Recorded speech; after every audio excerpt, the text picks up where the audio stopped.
To je kitajska pismenka, znaki, ki pomenijo besedo. Tale pismenka v slovenščini pomeni sreča.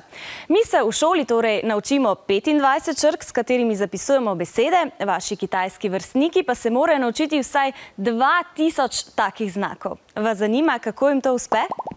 Ne, to niso vojaške vaje. To je odmor v eni izmed kitajskih osnovnih šol, ki ga vaši sovrstniki preživljajo po posebnih pravilih. Kitajski učenci se morajo do konca šolanja naučiti 2000 znakov, vsako leto 400. To ni lahko, saj vsaka pismenka pomeni besedo ali del besede. Ker je branje in gledanje za oči zelo naporno, starejši osnovnošolci v Pekingu delajo kratke vaje za sproščanje oči. Po pouku pa delajo še naprej doma.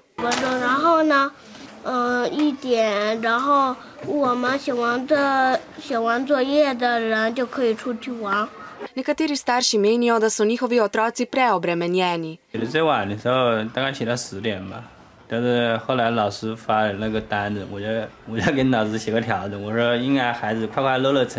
Številni starši pa od svojih otrok zahtevajo, da se veliko učijo tudi doma, saj želijo, da bi se pozneje lahko vpisali na čim boljše fakultete.